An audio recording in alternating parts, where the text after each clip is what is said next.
I Put a Spell on You, New York, 1956. A spring morning in a city that never sleeps.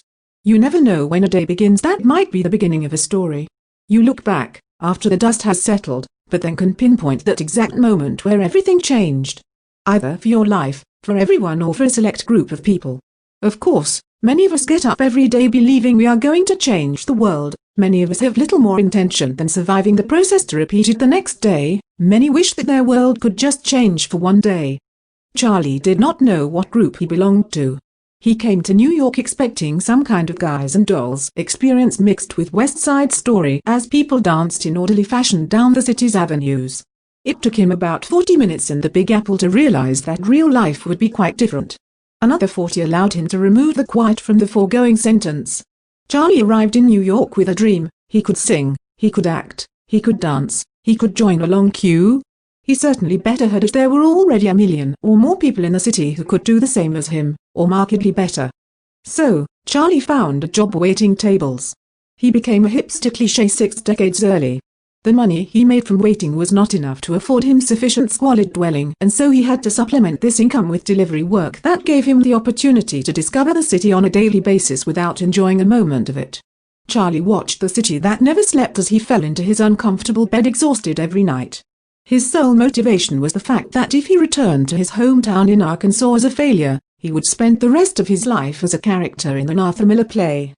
It was a balmy summer's evening in the city as he gazed out of his window onto the apartment blocks that provided a never-ending multi-channel entertainment experience of American life in the 50s, family shows, heartwarming scenes that made him almost wish to eschew his dreams as a performer and take a desk in one of the city's many offices. Mom, Pops and the kids, side by side with live violence and X-rated passion for the eyes of whoever gazed upon the scene.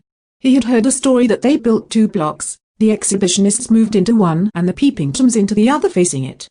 He loved his window at other people's lives, but inevitably overdosed and felt forlorn as he drew the curtains to switch off the set and returned to his empty quarters. He had no friends in Nick.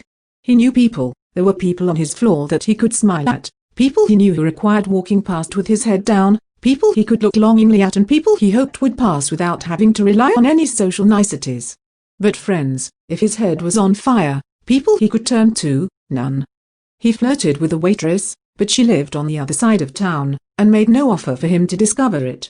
He feared attracting female company as no self-respecting gallants would take her chances with the cockroaches that darted across the floor. At times he would arrange them into rows and see if they could perform the domestic version of the 100-meter dash for him. The roaches seemed in playful mood, and Charlie took a sheet of paper and drew a load of $10 bills with a pencil stolen from the restaurant that he cut up by hand for want of a pair of scissors and gave the roaches names. "I'll have 10 on that sneaky-looking fella Westy to win," he would say in his best New York accent, angrily ripping up his bet when Westy scuttled off under the bed and faced disqualification. "You're only as bored as you want to be," he consoled himself as his body was treated to another 6 hours inadequate rest. From 8 until 12 he did deliveries, then he went on to the restaurant until the lunch shift finished. If there were scraps, they were shared between the servers, though the chef knowingly piled on the fries of the last few dishes to deprive them of nutrients in a tiresome bid to exert power over those he considered below them. In those stolen moments of fraternity, Charlie felt the closest he could to a family in a big city. Nourished or not, he would then return to collect some afternoon deliveries before heading back to do a dinner shift, if he was needed. Not being needed gave him some respite but meant the pay packet would be reduced. Another issue was the scarcity of time for auditions, if he were ever picked to get that far. Most of the roles he could opt for did not offer a time slot and meant lining up with thousands of deluded hopefuls sharing a dream, and more importantly, a reality. If he could make it across Manhattan or to Radio City for the audition, the non-appearance at both jobs would not be taken lightly. He wanted to get away from his situation, but the likelihood of him getting away from his situation was so remote that he could not risk getting away from this situation to get away from it. He was glad that he could not even afford a radio set, let alone a television, as it would definitely taunt him. The city also taunted him. He had to cross Times Square to get from one job to another, and everyone seemed to take on the appearance of Gene Kelly gallivanting with the aid of lampposts, amusing themselves in puddles while Charlie feared lateness once more.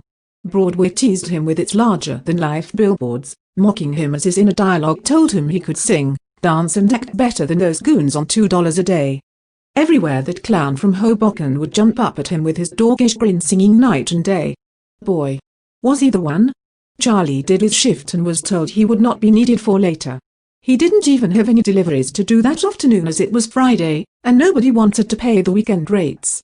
The thought of spending the entire afternoon stroke evening stroke night stroke next morning in his unwelcoming digs filled him with something far removed from joy, and despite the fact that he could barely afford one, decided to take a couple of beers and watch the world pass him by. Realizing the bang he could get for his buck off Broadway, he sought out an establishment whose quality would be reflected in its prices. Already 2 blocks down, the heart of New York already seemed a long way away. He noticed his beaten old shoe and the frayed lace. Certain that he could not afford a trip to hospital, he sat down to tie it. There, to his utter astonishment, was a $10 bill on the floor. That was more than he had earned all week. It was not going to change his life, but it would certainly make the evening more palatable. He looked around to check it was no trap, and surreptitiously maneuvered the cash under his foot and into his fist. From the fist it went into his sock. Then he finally got around to tying his shoelace. With a spring in his step, a spring altered by the note rubbing against his skin, he made haste to a watering hole that he was less likely not to die in. Anything could happen in New York still. Caution was always where his front foot went. He took a seat at the bar and ordered a beer. The barman, Jay, screamed whether he could pay for this beverage. When Charlie showed him the bill, he suddenly became enormously friendly. "So, what brings you in here, of all places? I mean, you seem to have cash on the hip. $10 can get you a fancy steak on Broadway," Jay asked. "Dunno. Guess it was fate, something drew me in her. Is the singer any good?" Charlie responded, pointing at a poster for a certain Diana who would take the stage later. "Never heard her sing. Guess we'll find out in a bit. You hungry?" Jay seemed now overly friendly. "What you got?" Charlie asked. He wasn't hungry, but the thought of drinking on an empty stomach with his recent lack of practice didn't inspire. "Steak, mash and corn for $1. Sound good?" Jay asked. "Sure does," he responded. He asked Jay if he was able to partake despite being on the job, and he told him he was. Jake poured a second for Charlie and one for himself. Charlie still felt like a king with $10, but was aware that if he became overly benevolent, he would soon be out of pocket. Jay gave him his change and he put the $8 and something in his jacket. All of a sudden, he felt an itch where the original note had been and scratched his skin over the sock. To his surprise, another $10 bill had appeared in the same place. Charlie took a moment to accept that this was truly odd, then swigged back his beer. Diana's band came on to do a last rehearsal. It was a bit of a squeeze even without Diana as they fought for space in the corner. They played that song by the new kid. What was he called again? The song was called I Want You, I Need You, I Love You, and it was strange to hear it without the words. Someone was always singing it in the kitchens. "Elvis fan?" Jay asked. "He's got something. Wish I had his moves." Charlie laughed. "Have you ever heard of Akutadama? It means sacred sound, or something like that in Japanese. Something tells me you should listen to Diana. She might have a message for you." Jay smiled at me as he placed the feast down before me. He was now sitting by my side as his shift has finished. He pulled up his trouser leg and smiled at me, extracting a $10 bill. "I got one too." He laughed as he ordered around. Charlie was already quite squiffy by the time Diana took the stage, mopping up the rest of his meal with the bread to try to abate the sense of inebriation. He realized that before that moment, he had never seen a woman before in his life. Well, he had lots, there were millions in New York, but he had never actually looked beyond. He had never seen into one as if she were transparent. Then he opened her mouth. After that there was nothing Charlie could do. Either Diana would be his and joy would be eternal, or he would die miserable. Given his current run of form, he expected the latter. The first song they did was Bewitched by Rodgers and Hart. To Charlie's ears it was beyond music. The tones traversed his body and seemed to empower each and every one of his bones and muscles. Something was happening to him that he had never experienced before. He had always loved a song or two. He could even do a few things on the guitar, better than that hook from Tupelo anyway. But music was not his life. He wanted to act, but new music, acting and dancing went hand in hand, though none of them went near his hands recently. This time it was different. The music reached inside him and made him want to reach inside Diana. He wanted to know how she was capable of creating this joyous sound that evoked such passion in him. He wanted to know why he had never been alive before this moment. He sat captivated while they played their set, then turned to Jay. "Where did they find her, eh?" Jay laughed. "I know this is not Carnegie Hall, but geez, that dame sure can't sing." He continued laughing. Charlie was more than perplexed. He knew what he had just witnessed. How could his appraisal of the performance be so different? He needed clarification. What do you mean? That was the most beautiful thing I have ever seen. And therein lies the rub. The most beautiful thing you have ever seen. That's what you might have been missing all this time. Just remember your old pal Jay Hawkins when you work it out. He laughed. I need to find Diana, Charlie said, desperately. You already have. There is no Diana now. Have one for the road. Jay commented.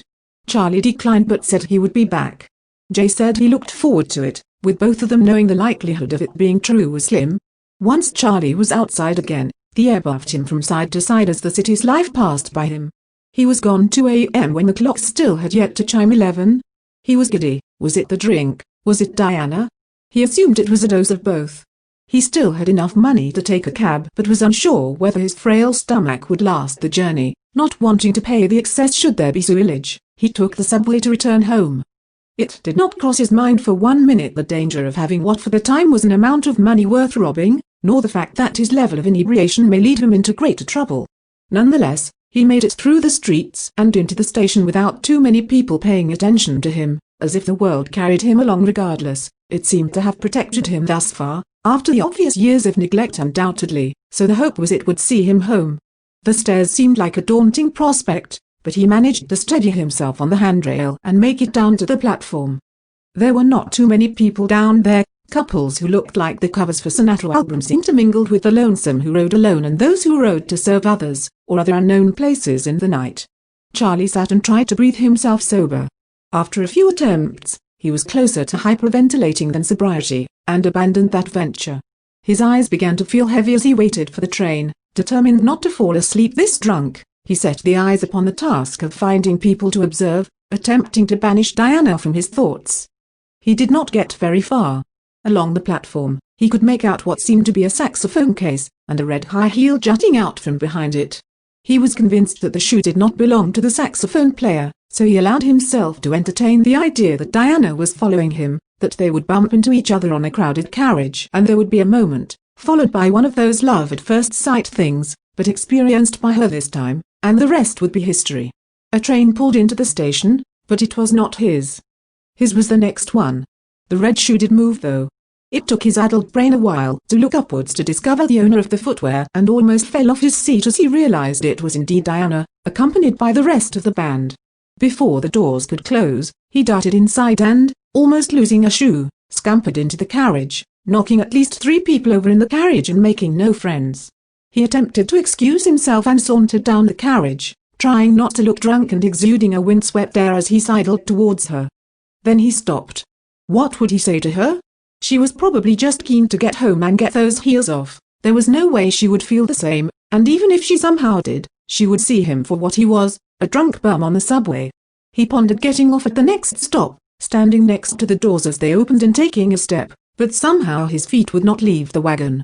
The doors closed again, and this time it seemed like the air had done him some good and cleared his head. He was not sure if it had made him more attractive or smell less like a dirty brewery, but decided he was going to tell Diana something.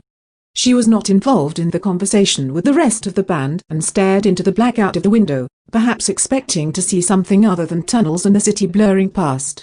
He stood awkwardly almost near her, not close enough for her to notice him, and too far for the act to have any purpose. He gradually edged towards her, wondering how much time he had. The next station could be hers. He may not have much time to play with. He would never bump into her again, and who knows when the next concert would be.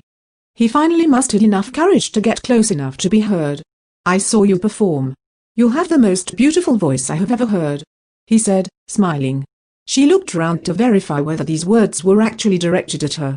When she realized they were, she thanked him, and the space was filled with clumsy awkwardness with the onus on him to fill it with substantially magnificent words. She just smiled at him and looked at her watch. "I am an actor," he told her.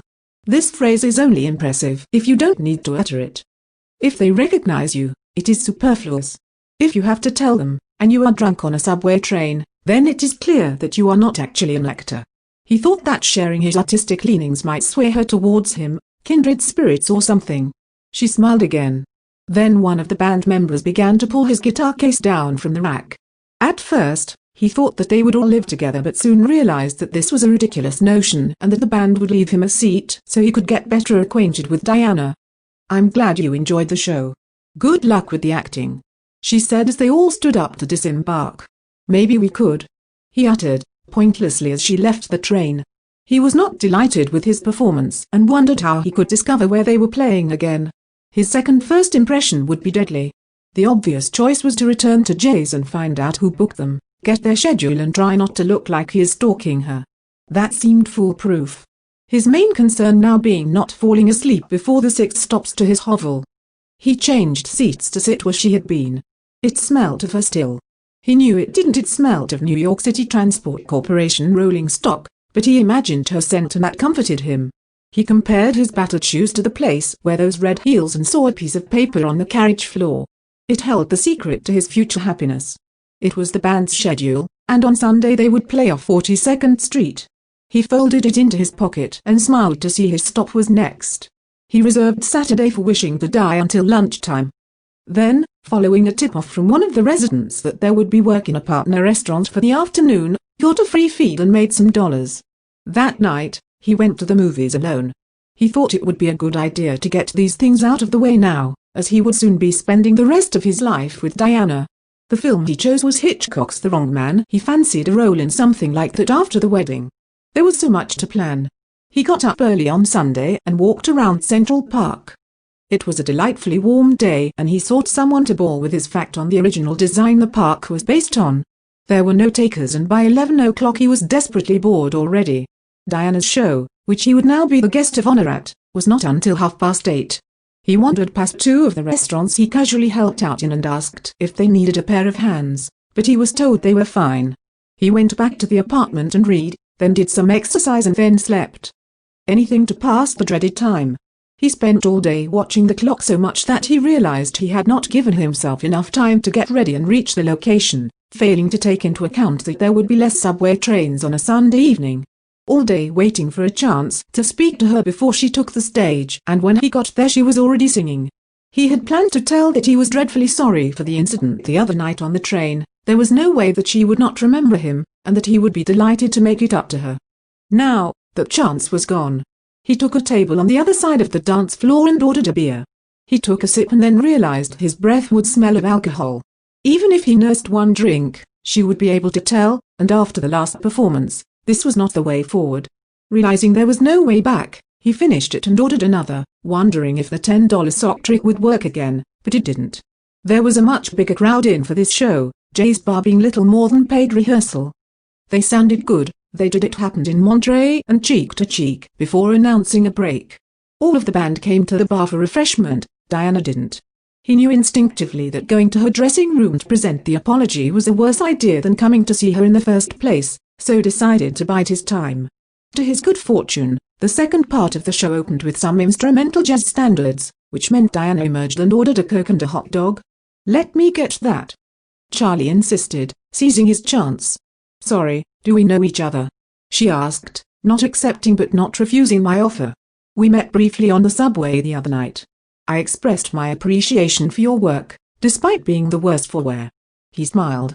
"Seems like you got right back on that horse again," she said, gesturing to his bottle and taking a bite of her dog. The barman became highly inquisitive with regard to the information on who indeed was going to pay, and the task fell upon Charlie. "Thanks," she said, offering him a look that said, "Well, I guess you'll have to sit here now, so you may as well, but don't get any ideas." Charlie embarked on a tirade of pitiful small talk that got him no closer to his conquest. She polished off the dog and swigged the last of the Coke without the style of a diva and told him she was on. Out of the corner of her eye she saw something that made her gasp. "Stay here, I'll come and find you after the show," she told Charlie, who was clearly not going anywhere.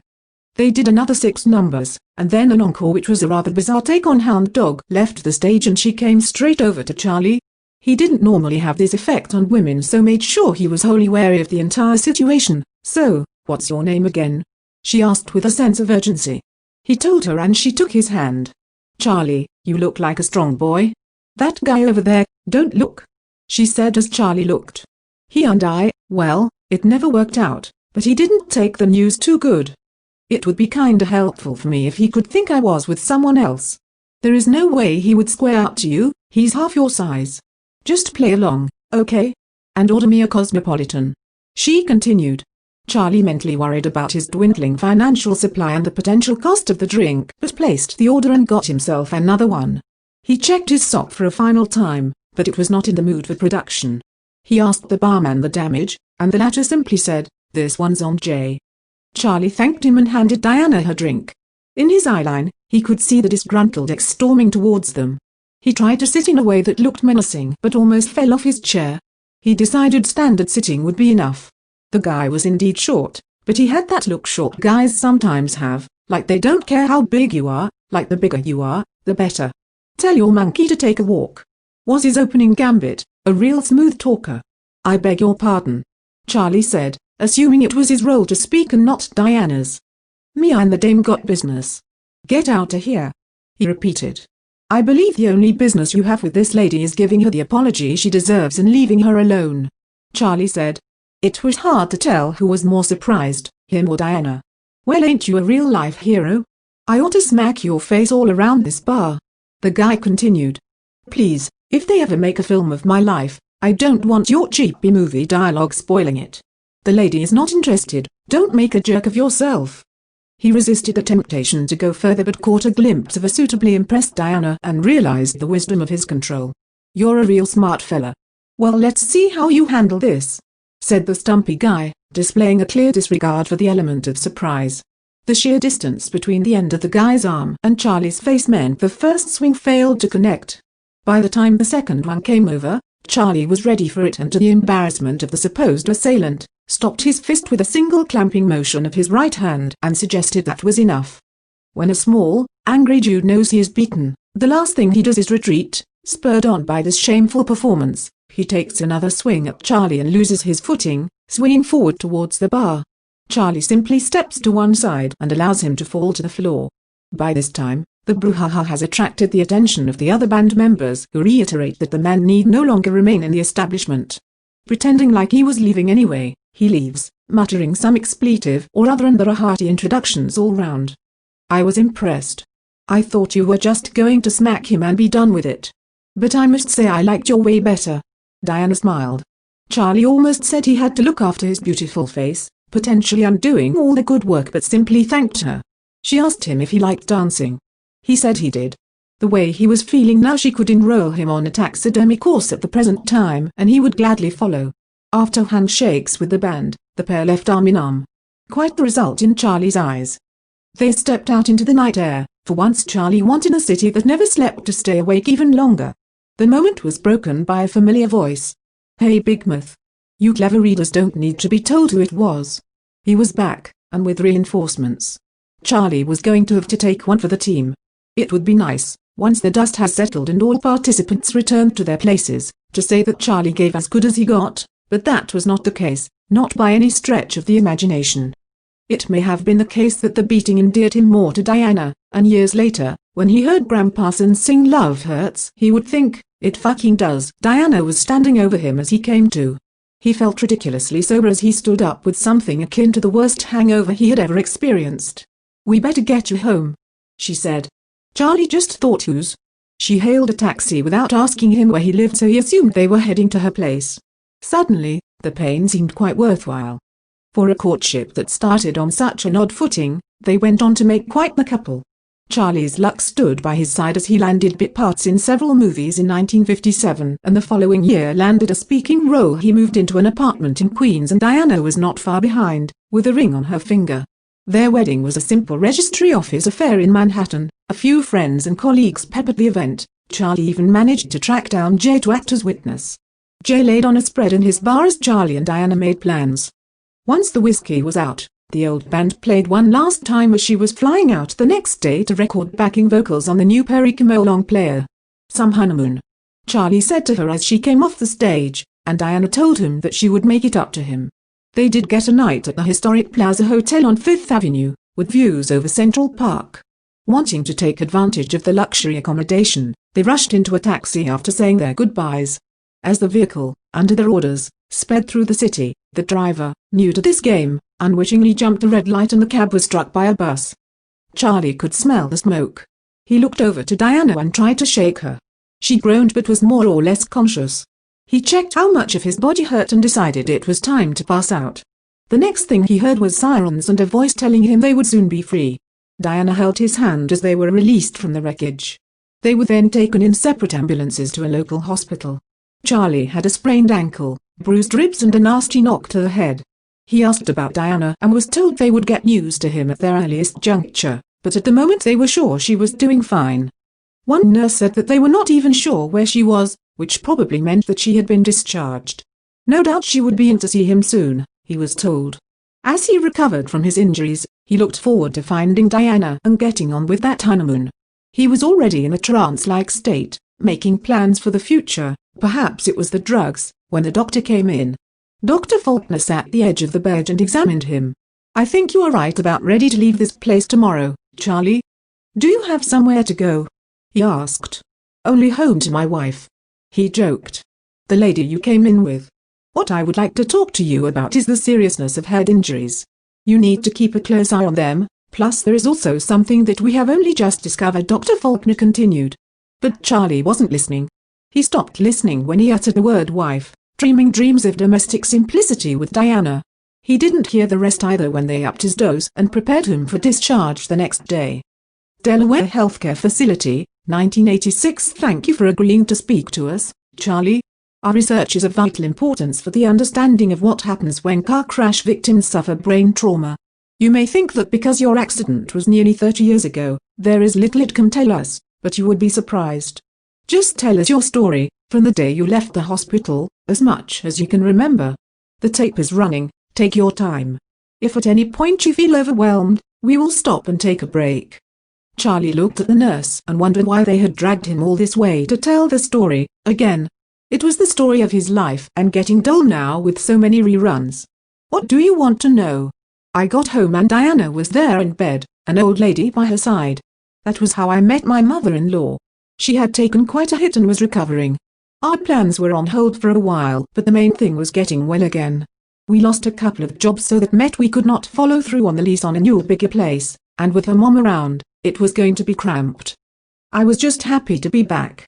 I couldn't dance for a year. They told me I had a part in a musical and was nailed on for a part in Some Like It Hot. I tried not to worry, but it was clear I needed to get myself seen as soon as possible.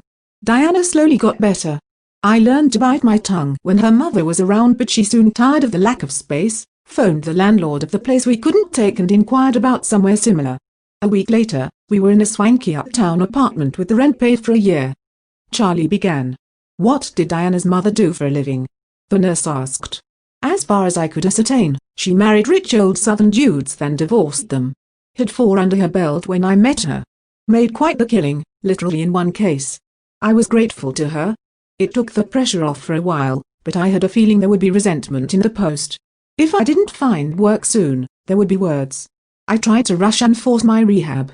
That wasn't a great idea as I put myself back another month. I needed a break, while counting all the breaks I had so far. I hobbled over to Jake's place, but it was no longer a bar, now it was a Korean grocery store, and the funniest thing, the guy in there looked like a Korean version of Jake, but nobody knew anything of him. I hit upon the idea of finding a friend for Diana's mom. She was bored in the apartment all day and not taking advantage of her time in the city. I called a friend who was more than happy to chaperone her for $10 a day. God, I missed my magic sock. Diana was getting better though, walking again and eating properly. But she had changed. The accident changed her. I guess it changed me too, but I never took the time to realize. I brought up the topic of work, her singing again, but she brushed it off. I sang to myself, "Oh, your mommy's rich, and your dad is bad looking." I would give her time. I might not be in the Fred Astaire movement category, but there must have been some role I could take on. I called my agent and he asked me to come in. I ain't gonna sit here and complain. I was still getting work. A half-crippled dancer with a flat voice and money was coming in. The 60s came along and things were looking up. One day I heard Diana sing in the shower. Then, I knew. A couple of days later, there was a knock at the door. "Shy fellow with dark glasses on," said Diana had sung for him on a record he made years back that was never released. Now he needed female backing singers and had tracked down Diana. She was reticent at first, but Roy was the best person she could work with at that time. He understood her frailty. He was that kind of guy, with a great heart. It broke our heart when we learnt about the tragedy that befell him soon after. Diana repaid his faith in her then, but there is only so much friendship can do when everything is taken away from you. Anyway, she sang on his debut and even got Sly from the old band to lay down some piano. It was great to see her back to her old self. She was just skin and bones before the recording sessions. Her voice was weak, but Roy had patience with her. I keep meaning to call him, it's always the way. Now, at the launch party, she was at her fighting weight. She looked good, but then again, when I was taking the bus this morning, she leaned over and kissed me, and I remembered that very day. To me she looks the same, in some ways better. Time can't get the better of my Diana. I started working with a new physio, bit of a revolutionary kind, but he sure got results. I remember saying to Diana, that guy's putting me through more pain than the accident. And it was true, but when the pain left, it left this time for good, and I got more options all of a sudden. It was a great time to be in New York. Though, maybe any time is a great time to be anywhere if you live rent-free. Her mother bought the place to make things easier and move in circles of performers. My aim was to score a part in a big movie and repay her, not to move anywhere else. This place suited us just fine. Diana was on the road a lot and I was up for a part in Hollywood. We were determined not to be the typical performers couple who never see each other and through loneliness stumble upon dalliance in a motel room in Arkansas, but suddenly being apart was a tough ask. The only thing tougher was being together. She would get in off a tour or I'd get back from a shoot, and instead of enjoying that time together, the slightest thing would set us off. I recall one time, she wanted grapefruits. To me grapefruits were the same the world over, but she had had Dunkin' grapefruits when recording with Andy Williams. Now they were the only grapefruits she would entertain.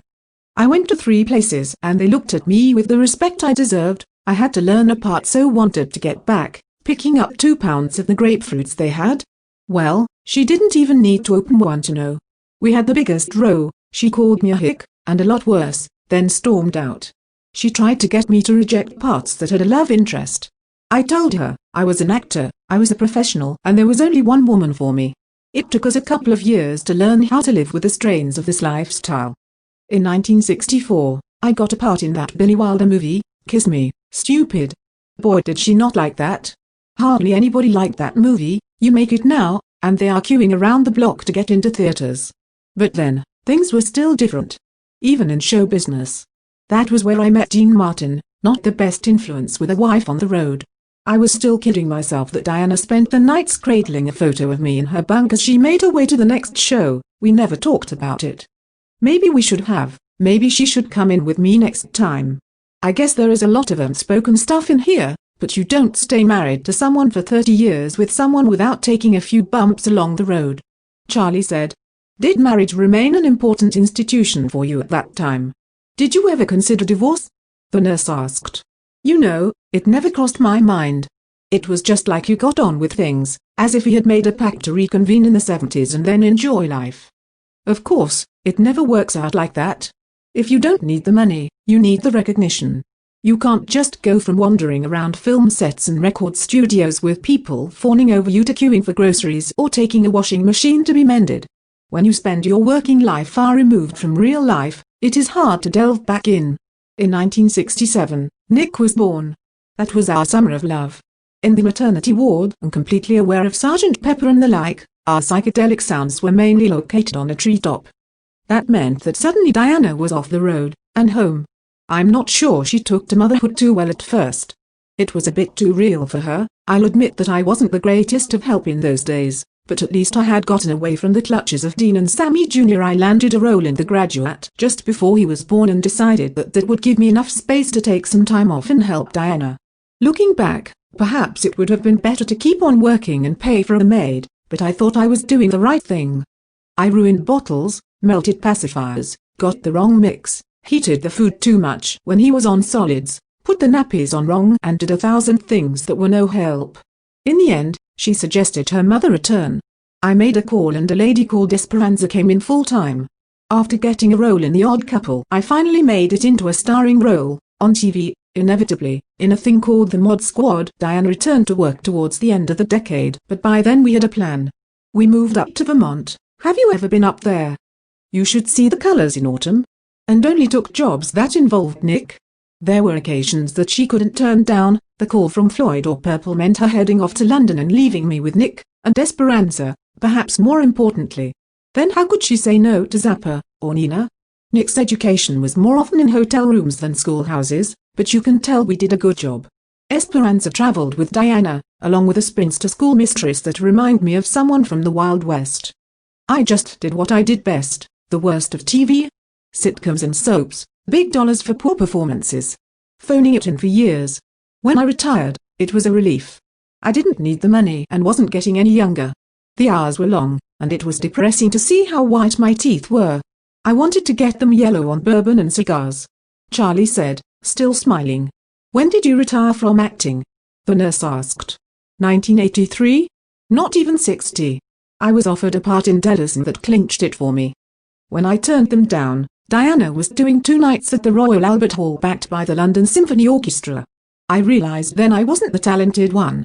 Of course, I had known for years. The money is just sitting in the bank, earning interest.